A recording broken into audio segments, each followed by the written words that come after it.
Carta aos Efésios, capítulo 1. O nosso estudo, a nossa pregação nesta noite será de 7 a 14, mas para que o texto fique mais claro para todos, eu farei leitura do versículo 3 até o versículo 14. Bendito Deus e Pai de nosso Senhor Jesus Cristo, que nos tem abençoado com toda sorte de bênção espiritual nas regiões celestiais em Cristo, assim como nos escolheu nele antes da fundação do mundo, para sermos santos e irrepreensíveis perante Ele, e em amor nos predestinou para Ele, para a adoção de filhos, por meio de Jesus Cristo, segundo o beneplácito de Sua vontade, para louvor da glória de Sua graça, que Ele nos concedeu gratuitamente no amado, no qual temos a redenção pelo Seu sangue, a remissão dos pecados, segundo a riqueza da Sua graça, que Deus derramou abundantemente sobre nós em toda a sabedoria e prudência, desvendando-nos o mistério da sua vontade, segundo o seu beneplácito que propusera em Cristo, de fazer convergir nele, na dispensação da plenitude dos tempos, todas as coisas, tanto as do céu como as da terra. Nele digo, no qual fomos também feitos herança, predestinados segundo o propósito daquele que faz todas as coisas conforme o conselho da sua vontade, a fim de sermos para louvor da sua glória, nós, os que de antemão esperamos em Cristo, em quem também vós, depois que ouvistes a palavra da verdade, o evangelho da vossa salvação, tendo nele também crido, fostes selados com o Santo Espírito da promessa, o qual é o penhor da nossa herança, até ao resgate da sua propriedade, em louvor da sua glória. Oremos mais uma vez. Bendito Deus, ajude-nos, ó Pai, a compreender a tua santa e bendita palavra, que o Senhor nos dê amor por ela e nos ilumine o coração, o espírito, para compreendermos, ó Deus, aquilo que o Senhor nos revela através desta palavra. Ajude-nos também, ó Deus, animando-nos a confiar naquilo que a Tua palavra nos ensina e a viver de acordo com ela. É o que nós te pedimos em nome de Jesus. Amém. Na semana passada nós vimos a primeira parte deste texto e nesta primeira parte estava escrito sobre a importância de reconhecermos que nós temos uma razão muito importante para viver.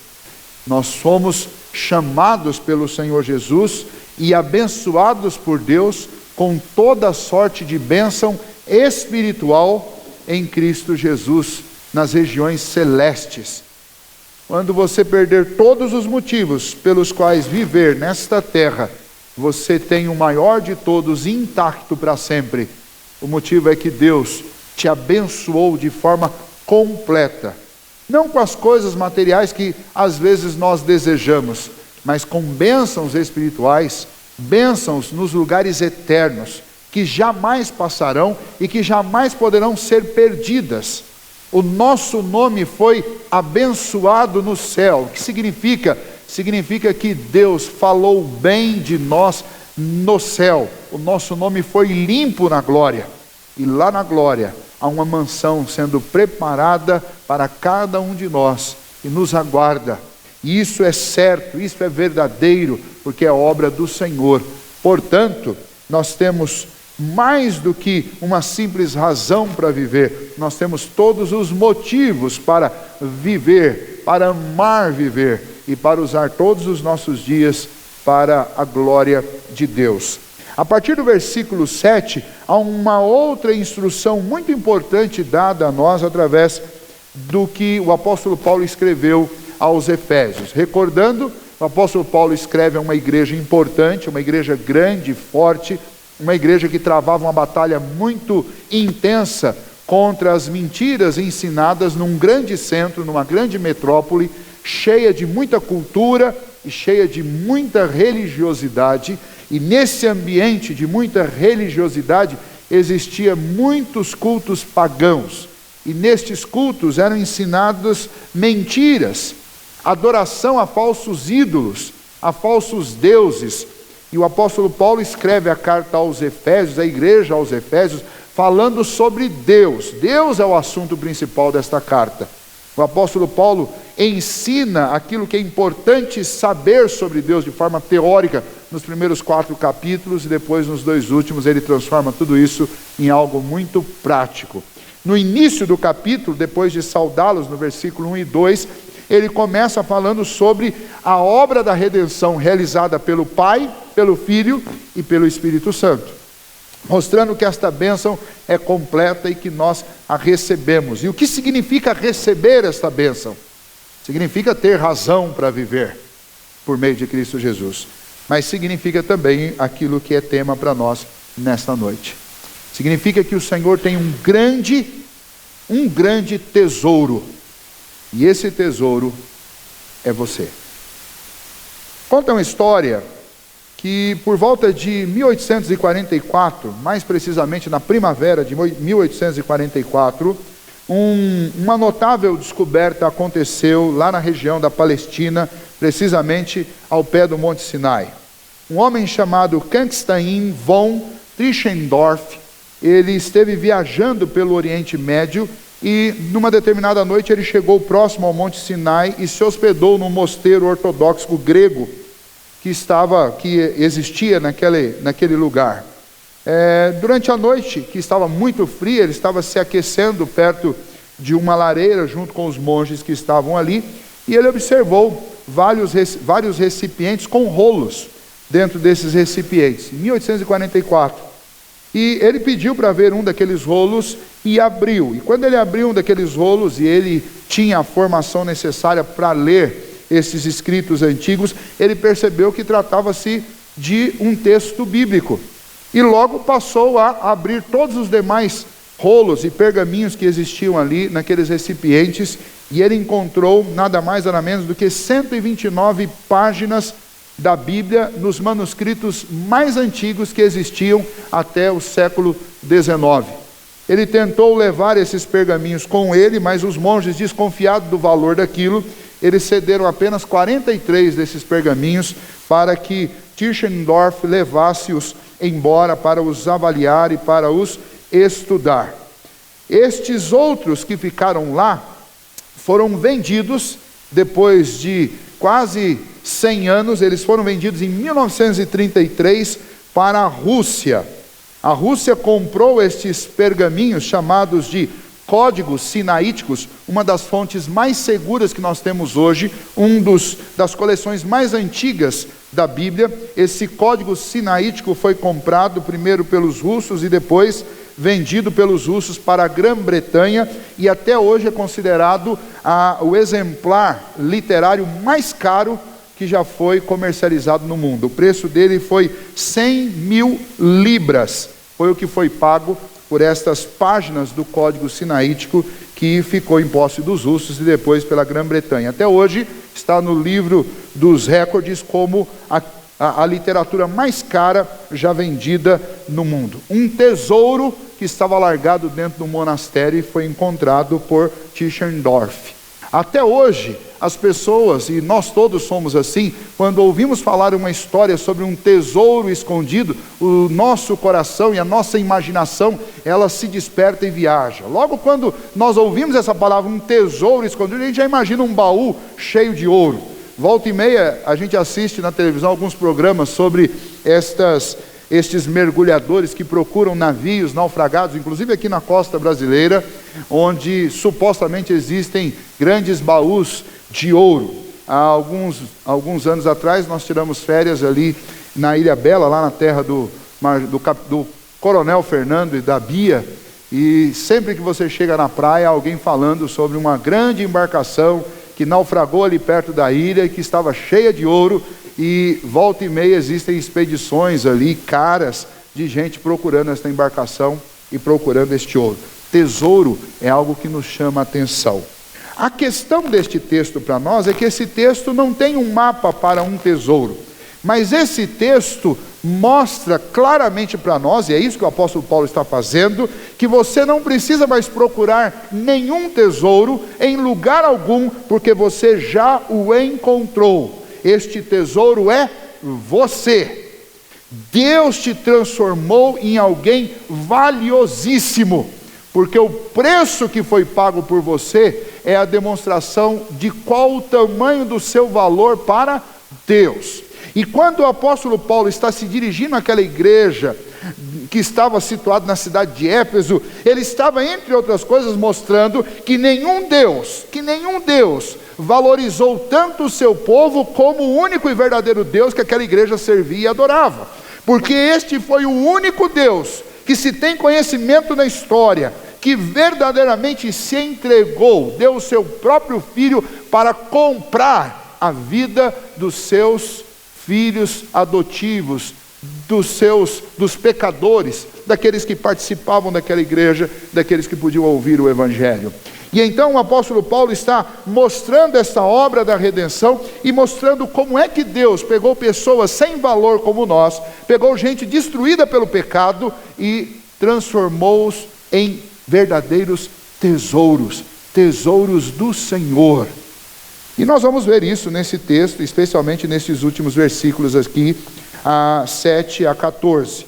Nós temos esta obra toda contada de uma maneira muito bela e dividida aqui na Trindade. Se você observar os versículos 3, 4, 5 e 6, eles mostram a obra do Pai. Deus planejou nossa salvação e nos abençoou desde a eternidade nas regiões celestes. Como é que Deus fez isso? 7, 8, 9 e 10. Enviando o seu Filho, e o seu Filho realizou nossa salvação, se entregando por nós lá na cruz do Calvário. E o Espírito Santo, versículos 11, 12, 13 e 14. O Espírito Santo aplica essa salvação no meu coração, me faz crer em Cristo Jesus, ele me sela e ele me liberta do domínio do pecado para a nova vida que eu tenho em Cristo Jesus, plantando dentro de mim um novo homem. É a obra da redenção feita pela Trindade e apresentada aqui de forma resumida, mas também profunda pelo apóstolo Paulo. Vejamos então, através desses versículos, o que nós podemos aprender sobre este assunto tesouro, o tesouro que nós somos para Deus. O primeiro ponto para nós está aí no versículo 7. Nós fomos redimidos. O que significa isso? No Novo Testamento há pelo menos 3 palavras que são usadas pelos autores do Novo Testamento para descrever aquilo que a língua portuguesa traduz do grego para o português como redimidos. As 3 palavras são as seguintes. A primeira é agorazo. Agorazo significa comprar. Toda compra era agorazo. Era o verbo usado para comprar. Então, todas as vezes que isso aparece dentro de um contexto teológico, os tradutores traduzem como redimir, como redenção, como nossa redenção, este termo agorazo. Quando as pessoas lá em Éfeso iam fazer uma compra no mercado público, mercado municipal, que eram aquelas praças onde se comercializava de tudo, as pessoas iam lá para praticar esse tipo de compra, agorazo. Inclusive o próprio nome do lugar, o mercado em grego, o nome é agora, ou, usando a acentuação correta, ágora, é o lugar onde você faz compra, e agorazo é comprar. Uma outra palavra que é também traduzida na Bíblia por redimido é a palavra exagorazo. Esta palavra era usada exclusivamente para a seguinte questão: na época do apóstolo Paulo ainda existia a prática, e isso era considerado normal dentro da cultura, não na palavra de Deus, mas dentro da cultura era considerado normal o comércio de escravos. Quando uma pessoa que tinha um comércio lá no mercado, lá em Ágora, quando a pessoa tinha um comércio lá, ela comprava, ou por um dia, ou por um mês, ou por um ano, ou comprava definitivamente um escravo para ajudá-la a carregar suas compras, a praticar seu trabalho, a limpar e essas coisas. Quando este escravo era comprado para ficar trabalhando lá no próprio mercado, isso era agorazo, era uma compra. Mas quando você comprava um escravo no mercado e o tirava de lá e levava para a sua casa, a palavra era exagorazo, ou seja, comprar para fora. esse termo exá, que aparece na frente, significa fora. Então, quando alguém era comprado para fora do mercado, no caso do escravo, era exagorazo. Essa palavra também no Novo Testamento é traduzida por redimido ou redenção. Mas a palavra que está aparecendo aqui em Éfeso é uma outra, no primeiro capítulo da carta aos Efésios, é uma outra palavra. É a palavra apolustroses. Essa palavra apolustroses significa libertar, colocar livre. Não é apenas comprar. É comprar no mercado de escravos, tirar do mercado e, ao invés de levar como escravo para sua casa, te colocar em liberdade. Comprar para a liberdade. E é esta palavra que aparece nesse texto. Quando você lê aí, e no qual temos a redenção, significa no qual temos a libertação de um estado de escravo aprisionado a um mercado. Nós somos comprados deste mercado, nós somos tirados de dentro dele e nós somos colocados em liberdade. É isso que está dito nesse texto. E então isso é muito importante para nós, isso é muito significativo, porque essa é a obra de Cristo por nós. Jesus Cristo veio a este mundo de pecado e Ele pagou um preço altíssimo para nos tirar do mercado de escravos. Que mercado é esse e aonde nós estamos escravizados? Todo homem sobre essa terra nasce escravo do pecado. Todos nós somos escravos de uma natureza pecaminosa, perniciosa, que permeia toda a nossa sociedade. E os homens nascem, crescem, envelhecem num mundo onde as pessoas estão seguindo um curso. E este curso é um curso de pecado, é um curso de rebeldia, é um curso de rebelião contra Deus. E a não ser que alguém de fora penetre aqui neste mundo e nos arranque deste curso, nós sozinhos não podemos sair dele. E quando o apóstolo Paulo diz que nós somos redimidos, porque nele nós temos a redenção pelo seu sangue, ele está dizendo, Jesus Cristo pagou um alto preço, e o preço foi sangue, o preço que foi estabelecido desde o princípio, para pagamento de dívidas contra Deus. A palavra de Deus diz que sem derramamento de sangue, não há remissão de pecados, ou seja, não há compra de pecador. Não há como colocar um pecador em liberdade, um escravo em liberdade, a não ser que a moeda que seja paga pela dívida dele seja exatamente uma moeda de sangue. E é isso que Jesus fez. E nós podemos lembrar que isso já estava anunciado no Antigo Testamento desde a Páscoa. Lembra das 10 pragas no Egito que Deus enviou antes que o povo hebreu fosse completamente libertado do Egito? A 10ª praga era a mortandade que veio para assolar os primogênitos. E para que esta morte não atingisse as famílias dos hebreus, era necessário que um cordeiro fosse sacrificado e o sangue dele fosse passado sobre os umbrais das portas das casas dos hebreus, para que os seus filhos não morressem, para que os seus filhos mais velhos, seus meninos, suas meninas não morressem. E então o que acontece aqui? Nós temos o Senhor Jesus cumprindo cabalmente aquilo que estava prescrito a respeito do preço que um pecador tem. Quando nós observamos algumas colocações que são feitas pelo apóstolo Paulo, isso fica muito claro. Ele diz, no qual temos a redenção pelo seu sangue, a remissão dos pecados segundo a riqueza da sua graça. Ou seja, nós temos a redenção através de quem? Através de Cristo. E qual foi o pagamento? Foi o seu sangue. E então nós podemos juntar isso tudo e dizer, nós estávamos no mercado de escravos, escravizados ao pecado, condenados à morte, mas Jesus Cristo veio a este mercado, Ele se encarnou, Ele veio aqui, Ele pagou o preço da nossa dívida, Ele nos comprou com sangue e Ele nos põe em liberdade. É por isso que você é o grande tesouro do Senhor. É por isso que você, eu, cada um de nós, não precisamos andar por esta vida numa busca louca, ensandecida por tesouros deste mundo, porque nós mesmos já somos tesouros do Senhor. O nosso valor é um valor inestimável. Sem Deus no mundo nós não temos valor algum. Mas uma vez que Cristo pagou este preço, ainda que o meu preço fosse muito barato no mercado de escravos, o preço que Deus decidiu pagar por mim foi um preço muito alto. Não foi o preço que talvez o mundo me daria. Não foi o preço que talvez as pessoas que eu conheço me dariam. Não é o preço que talvez o inimigo meu me daria. Mas é o preço que Deus quis dar. O sangue do seu próprio Filho. Nada tem mais valor do que isso para Deus. Você é sim um tesouro para o Senhor. Nós somos tesouros de Deus.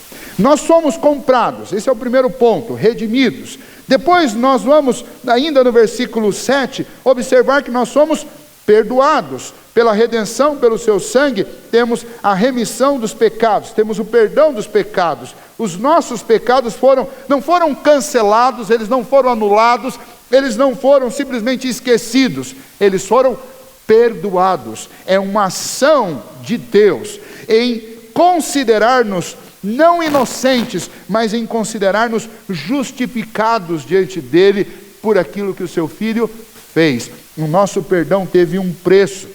A má notícia desse versículo é que todos nós somos ruins, todos nós somos pecadores, todos nós somos maus. Mas a boa notícia é que Jesus Cristo se entregou por gente má, como cada um de nós, para através do nome dele nos tornar pessoas boas, limpar o nosso nome na glória. Ele faz isso se entregando em nosso lugar. E ele nos ensina, inclusive, que assim como nós fomos perdoados, nós devemos perdoar. Há um princípio implícito nesse texto, que aqueles que são perdoados, perdoam. E nós precisamos lembrar muito disso.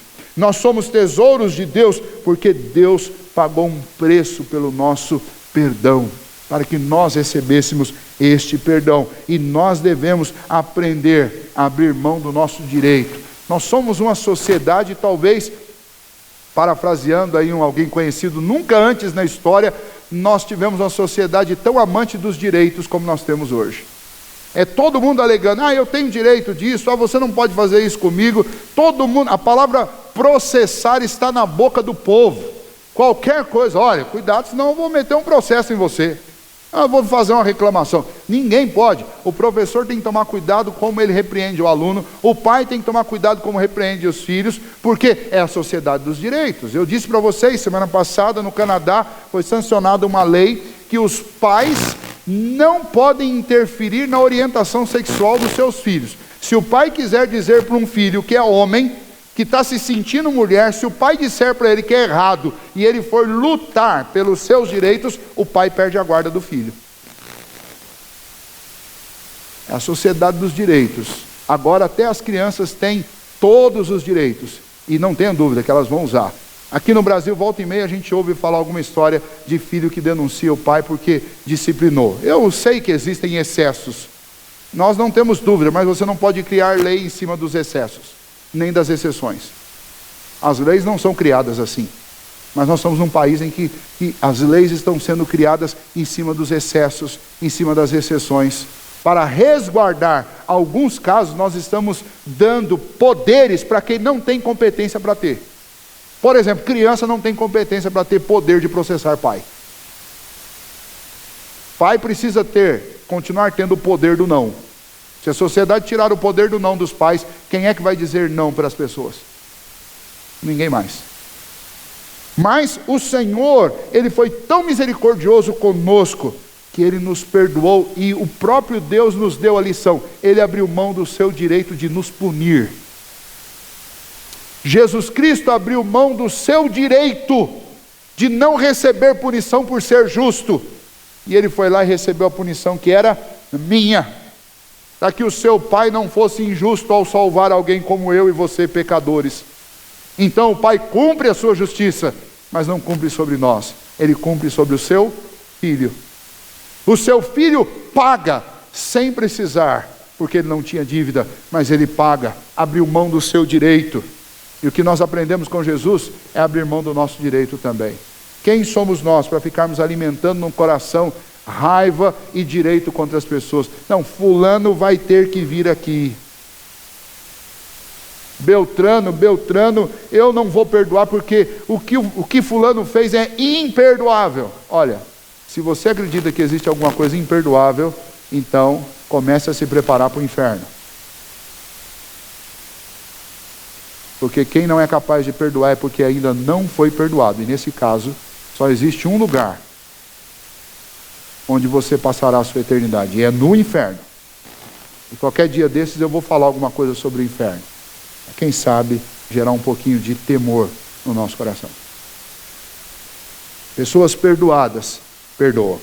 Terceiro ponto nesse texto para nós, na passagem do 7 para o 8, nos ensina no qual temos a redenção, pelo seu sangue a remissão dos pecados, segundo a riqueza da sua glória. Aí entra essa questão do tesouro de uma forma bem explícita. Nós somos presenteados por Deus com a riqueza da sua graça. E isso é muito importante. Deixa eu contar uma história para vocês. Em 1930, o milionário John Rockefeller, ele estava passando por uma feira, e ao visitar esta feira existia lá um rapaz fazendo uma pintura lá de pronto, lá na feira. E ele parou, colocou um chapéu e mandou que o menino pintasse um quadro sobre ele, um quadro que posteriormente ficou famoso. Mas o garotinho que pintou este quadro recebia normalmente 10 centavos para fazer a pintura de um quadro de uma pessoa. 10 centavos na economia da época era o equivalente a 20 reais hoje. Rockefeller mandou fazer a pintura, e depois de receber o quadro, de ver o quadro pronto já, ele pagou ao menino exatamente o que o menino pediu pelo quadro. Ele perguntou ao menino: quanto isso custa, rapaz? E o menino disse: isso custa 10 centavos. E então ele pagou os 10 centavos. E alguém podia dizer: poxa vida, Rockefeller, o homem mais rico do mundo, podia ter pago um pouquinho mais pelo quadro. Realmente podia. Ele não pagou menos do que o quadro valia. Ele pagou o valor que foi cobrado pelo quadro.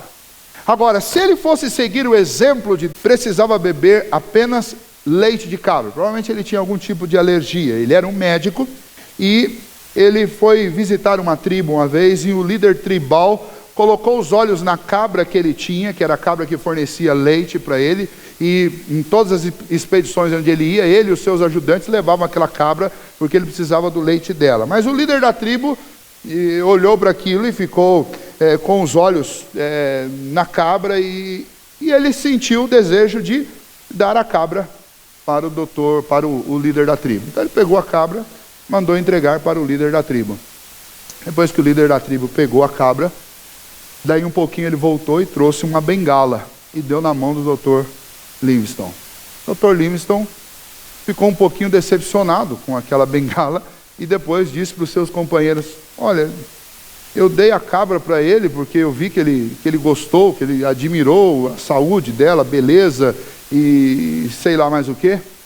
E ele foi e me deu esse pedaço de pau aqui, essa bengala. Eu vou fazer o que com isso daqui? Eu preciso de uma cabra que me forneça leite.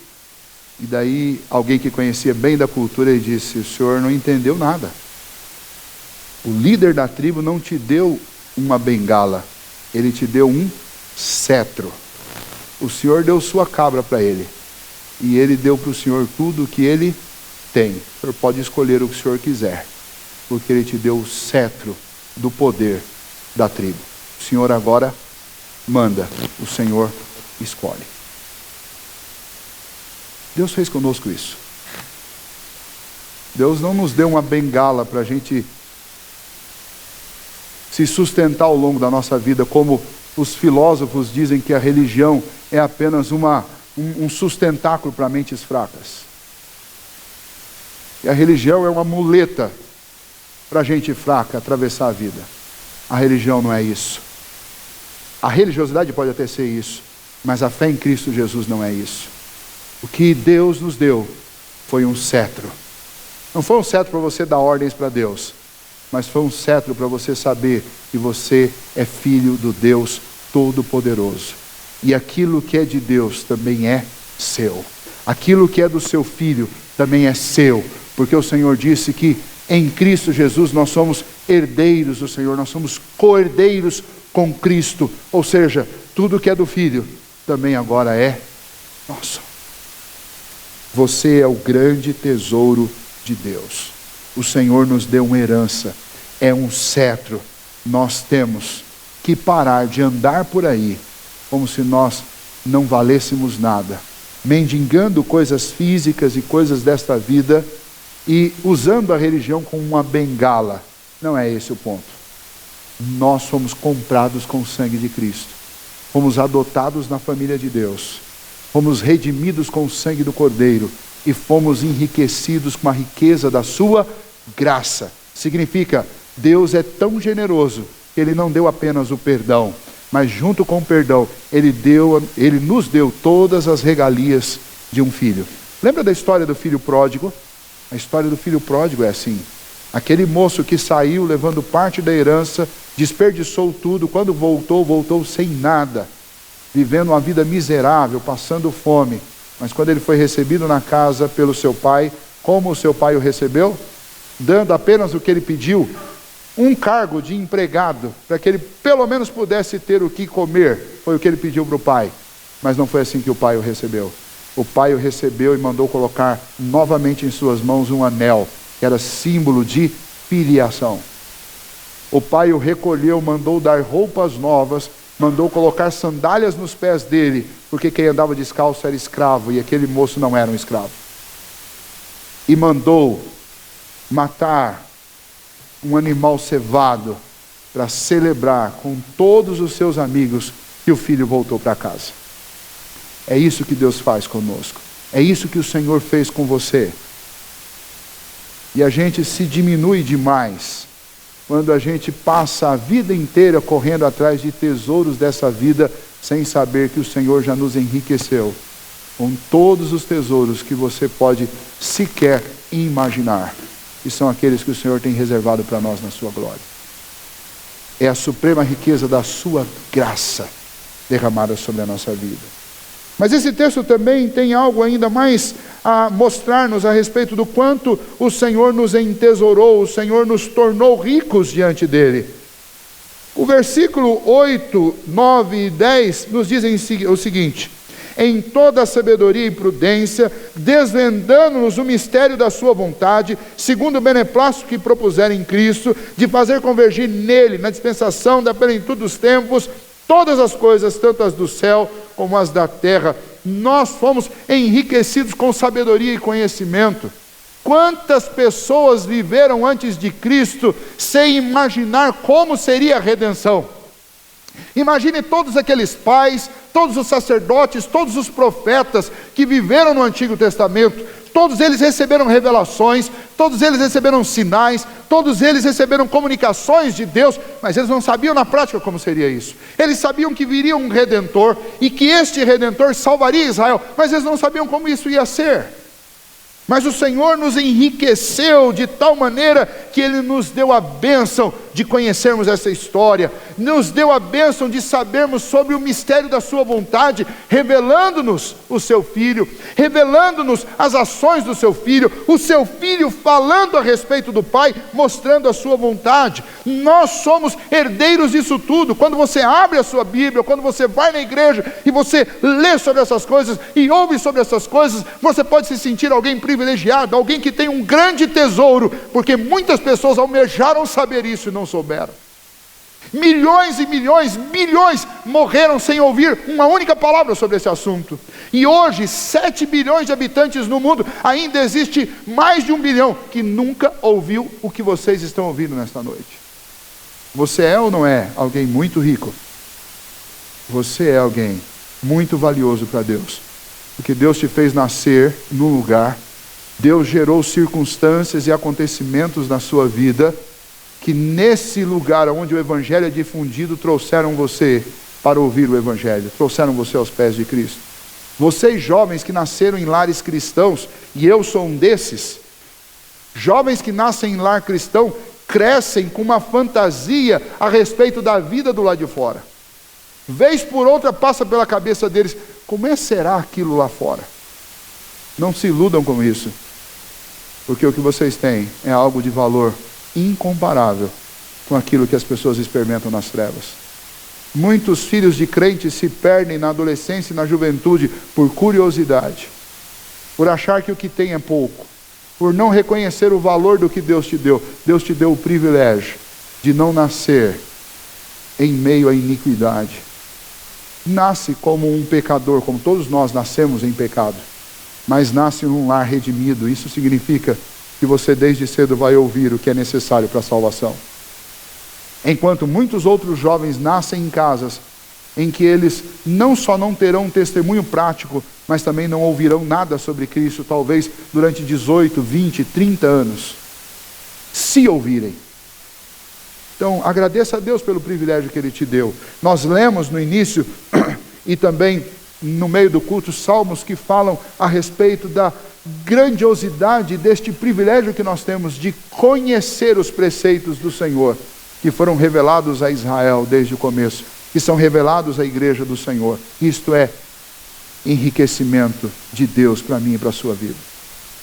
Então pare de achar que você não vale nada. Tinha uma canção antigamente que dizia, você tem valor, e daí o pessoal começou a criticar tanto essa canção que pararam de cantar. Porque como nós estamos na sociedade do direito, então tudo que você canta, alguém tem o direito de ir lá e se sentir ofendido com isso, né? E daí, normalmente poetas não compõem e mandam um manual de interpretação da poesia junto. Porque se mandasse ficaria mais fácil, né? Então você tem que parar de cantar algumas coisas porque não tem um manual explicando o que significa. Mas à luz do que Efésios 1, de 7 a 14 diz, todo cristão é alguém que tem muito valor, sim, não é pouco. Porque um cristão é alguém que foi enriquecido com a suprema riqueza da graça de Deus. Você é um tesouro para o Senhor. Quinto, olha aí versículo 11 e 12. Não apenas recebemos esta palavra do Senhor, essa revelação, e temos este conhecimento a respeito da obra de Cristo, mas nós somos salvos, selados e libertados através do ministério do Espírito Santo. É o que está dito a partir do versículo 11, quando o apóstolo Paulo fala a respeito do que o Espírito Santo faz na nossa vida. Nele digo, no qual fomos também feitos herança, predestinados segundo o propósito daquele que faz todas as coisas conforme o conselho da sua vontade, a fim de sermos para o louvor da sua glória, nós os que de antemão esperamos em Cristo, em quem também vós, depois que ouvistes a palavra da verdade, falando da pregação do Evangelho, o Evangelho da vossa salvação, tendo nele crido, fostes selados com o Santo Espírito da promessa, o qual é o penhor da vossa herança, até o resgate da sua propriedade, em louvor da sua glória. Qual é a obra do Espírito Santo na vida do cristão e por que eu posso dizer que o Espírito Santo me faz rico, me torna um grande tesouro de Deus? Antigamente se usava selo, hoje em dia a gente nem sabe, os mais novos nem sabem para que serve isso. Mas antigamente, para mandar uma carta de uma cidade para outra, de um estado para outro, até de um país para outro, você precisava de selos, e dependendo da distância para onde você mandava, os selos eram maiores e mais caros. Mas o uso de selo é muito mais antigo do que 40, 50 anos atrás. Na época em que o apóstolo Paulo já escreveu este texto, selos eram comuns, e há pelo menos 5 tipos de uso para selo, e como esta palavra era aplicada nos dias de Paulo. O primeiro era usado nos documentos para autenticar e estabelecer que o documento era genuíno. Isso acontece até hoje, é o que os cartórios fazem quando autenticam uma assinatura ou quando faz uma cópia autenticada de um documento. O selo do Espírito de Deus em nós é também uma identificação de que nós somos genuinamente membros do corpo de Cristo, membros da família de Deus por adoção. O Espírito Santo também é usado no nosso coração, na nossa alma, como um selo indicador de propriedade. Uma outra forma de usar selos em todas as épocas é para identificar propriedade. É uma marca própria de uma família, de um governo, de um país. E da mesma maneira o Espírito Santo no nosso coração funciona como um selo que identifica quem é o nosso dono. Nós pertencemos a Deus. Sabe por que nós somos ricos? Não é porque nós temos um sobrenome A, B ou C. Sabe por que nós somos ricos? Não é porque nós temos muitas posses nessa terra. Sabe por que nós somos ricos? Não é porque nós vimos toda semana à igreja. Nós somos ricos porque nós pertencemos àquele que é dono do céu e da terra, porque Ele os fez. Nós somos ricos porque nós pertencemos àquele que nos comprou com o seu sangue, o maior preço já pago por alguém sobre essa terra. Nós somos ricos porque nós somos do Deus, dono de todas as coisas, Todo-Poderoso. Você é um tesouro, porque você pertence a Deus. O selo também era usado para confirmar uma aliança ou um contrato. Quando um contrato era firmado entre dois reis, era usado um selo, com a marca de um e com a marca do outro, para autenticar e para ter garantia contratual. Assim também, o Espírito Santo é o selo de uma nova aliança, da qual nós passamos a fazer parte. Ele nos sela com esta aliança, Ele interioriza esta aliança dentro de nós, Ele nos marca com o nome de Cristo para sempre.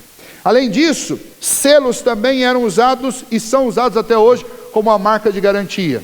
Por exemplo, quando você compra um equipamento, você vai encontrar em algum lugar dele, se for um equipamento que foi submetido a teste, um selo do Inmetro, que é um selo de garantia de que aquele equipamento foi testado, foi provado e foi aprovado.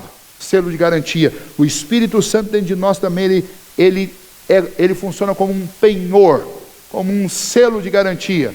E essa palavra penhor, ela tem um outro exemplo muito prático que aqueles mais velhos vão lembrar. Antigamente, quando a gente ia comprar refrigerante, se você não tivesse uma garrafa de vidro para levar no mercado e trocar uma vazia por uma cheia, pagando só pelo líquido, você tinha que deixar um penhor, você tinha que deixar uma parte lá. Se a garrafa vale R$2, você deixava lá R$1, e depois no dia que você trouxesse a garrafa de volta, você pegava o seu R$1 de volta. Tinha uma padaria perto de casa, em algum lugar que nós moramos na infância, que eu lembro que quando ia comprar refrigerante, quando não tinha o casco, tinha que ir deixar o dinheirinho lá de garantia, de penhor, você vai levar a garrafa de volta. O Espírito Santo dentro do nosso coração é um selo, um penhor do Senhor de que Ele vem nos buscar. Ele vai nos fazer completamente perfeitos, que Ele vai nos aperfeiçoar. Veja como esse Deus é maravilhoso. Ele não só perdoa os nossos pecados, mas Ele nos sela com o seu Santo Espírito para nos dar a garantia que ainda que demore, ou mesmo que pareça que Ele não virá, um dia Ele voltará. E Ele vai nos levar para as mansões celestes. Porque nós somos o tesouro de Deus. Você é o tesouro de Deus. Ainda que você passe por muitas tribulações e muitos problemas na vida, nenhuma tribulação e nenhum problema desqualifica nem tira o seu valor. Porque o nosso valor não vem de nós mesmos. O nosso valor vem de Deus.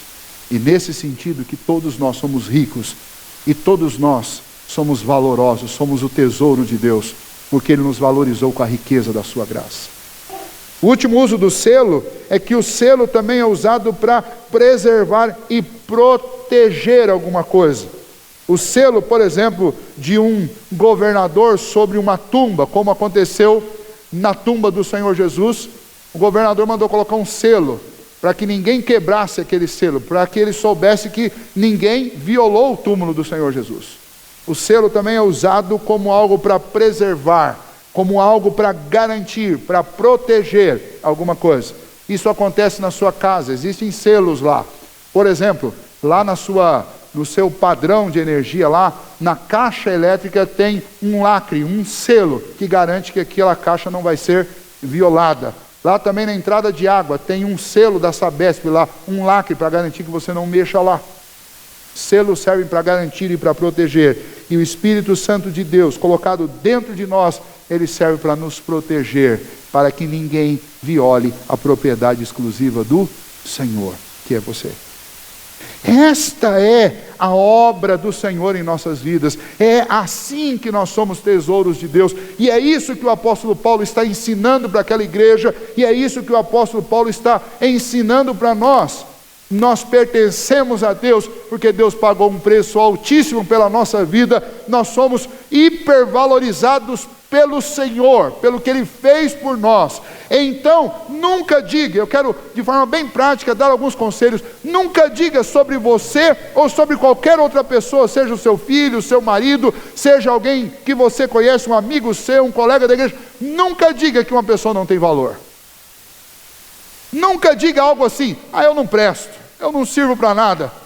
Como você não presta e como você não serve para nada, Deus te comprou com o sangue do Filho dele. Quando você diz que você não presta, que você não serve para nada, você está dizendo que o sangue de Cristo não serviu para nada. Você está desvalorizando algo que Deus valorizou com o sangue do Filho dele. Esse tipo de palavra não pode sair da nossa boca jamais. Porque quando nós fazemos isso, nós estamos desmerecendo a obra do Senhor. Você foi enriquecido com a suprema riqueza da graça do nosso Deus. Ele te deu muito mais do que perdão. Aí você não pode menosprezar nem desprezar a obra de Deus. Quando você estiver em segundo lugar, quando você estiver muito chateado porque você não conseguiu as coisas que você quis ter, você não conseguiu ir nos lugares que você gostaria de ir, e as coisas não deram tão certo para você como você imaginava que dariam, seja nos negócios, seja nos relacionamentos, seja em qualquer outra esfera da sua vida, e você estiver extremamente decepcionado consigo mesmo, use isso de maneira correta. Use isso para lembrar que você é alguém que é profundamente dependente de Deus, e sem Deus você não pode fazer nada. Mas use isso também para te encorajar.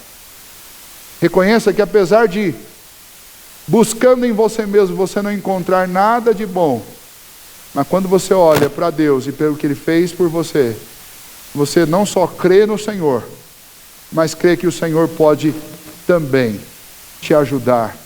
E da mesma maneira como Ele te valorizou aos olhos dEle, nas regiões celestes, Ele também pode te abençoar e te valorizar diante das pessoas. O que é mais difícil para Deus? Dar o sangue do seu Filho por você, ou juntamente com isso te dar qualquer outra coisa? Lembra o que o apóstolo Paulo diz?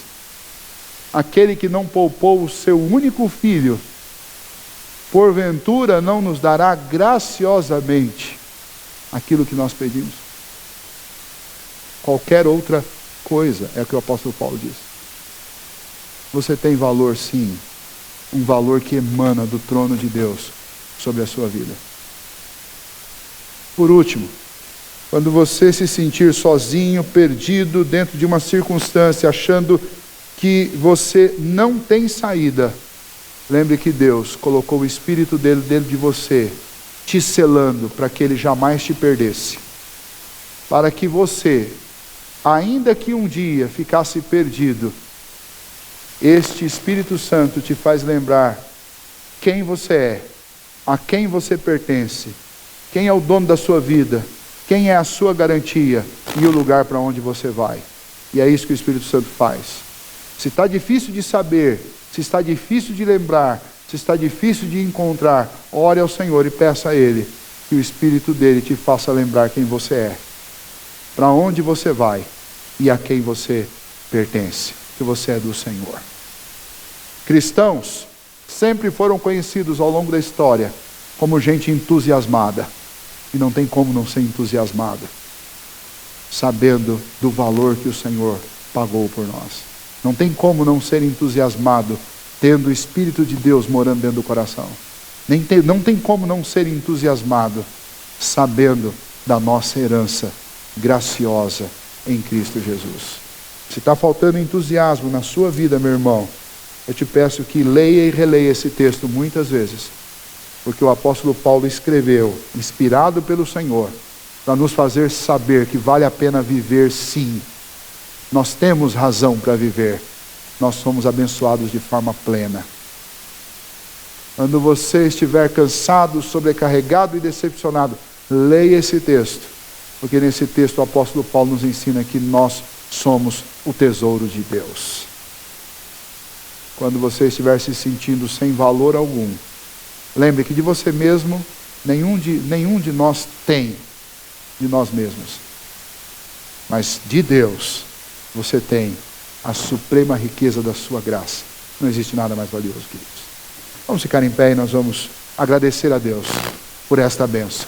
E que Ele nos ajude a viver com alegria, com confiança, na dependência dEle, sabendo que somos o tesouro de Deus neste mundo.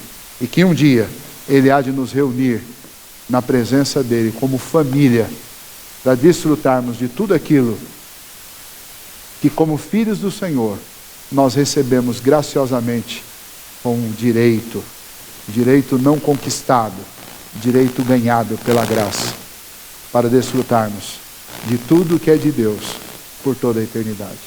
Foi para isso que Deus te salvou. Feche os olhos. Ó Deus, nos ajude, Pai, porque nós somos tão maus e nós conseguimos desacreditar até de nós mesmos. Mesmo sendo cristãos como somos, comprados e lavados com o sangue precioso do Teu Filho Jesus. Às vezes, ó Deus, o nosso coração e a nossa mente nos pregam peças, fazem com que nós nos sintamos, ó Deus, sem nenhum valor. A Tua palavra nos mostra que de nós mesmos nós não os temos mesmo. Mas a Tua palavra também nos mostra que nós que fomos comprados com o sangue de Cristo, fomos enriquecidos com a Tua graça. Portanto, ó Deus, todos nós que somos cristãos e sabemos disso, precisamos viver neste mundo como filhos do Senhor, imitando o Teu Filho Jesus, mas jamais duvidando do quanto o Senhor nos enriqueceu com a Sua graça. E este ensino é um ensino tão tênue, ó Deus, mas ao mesmo tempo tão importante, tão poderoso para nós. Porque nós realmente não precisamos, ó Deus, de palestras motivacionais para nos pôr para cima. Nós precisamos tão somente lembrar do que a Tua palavra nos ensina a respeito do que o Senhor fez por nós. Porque não existe palavra motivacional mais motivadora do que aquilo que a Tua palavra já nos diz sobre quem somos. Nós éramos escravos e o Senhor nos libertou. Nós estávamos cheios de pecado e o Senhor nos perdoou.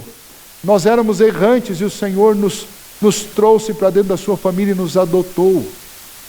Nós estávamos, ó Deus, desorientados neste mundo, o Senhor nos mostrou a verdade da Tua palavra. E nós estávamos neste mundo, ó Deus, sem dono. E o Senhor nos fez pertencimento do Senhor, propriedade exclusiva Tua, ó Deus. Ó Pai, que grande bênção, ó Deus, incalculável o Senhor derramou sobre nós, quando o Senhor nos enriqueceu com a riqueza da Sua graça. O Senhor nos fez pertencer à Sua família, o Senhor nos fez o grande tesouro do Senhor. Que nós vivamos neste mundo assim, ó Deus, como os tesouros do Senhor. E que a nossa boca seja usada para Te louvar e não para desmerecer a obra Tua. E que os nossos dias sejam gastos, ó Deus, anunciando esta obra do Senhor, levando outros a saberem que em Cristo Jesus eles podem também ser enriquecidos, não com ouro, não com prata, mas podem ser enriquecidos com a Tua graça, que é o grande tesouro que nós homens podemos desfrutar do Senhor neste mundo. Que assim, ó Deus, o Senhor use esta igreja para levar esta mensagem. E que assim também, ó Deus, nesta noite, aqueles que entraram aqui, ó Deus, se sentindo vazios, fracos, cansados, decepcionados consigo mesmos, saiam daqui, ó Deus, alegres no Senhor, porque o Senhor nos enriqueceu com a Tua graça, com a Tua misericórdia em Cristo Jesus.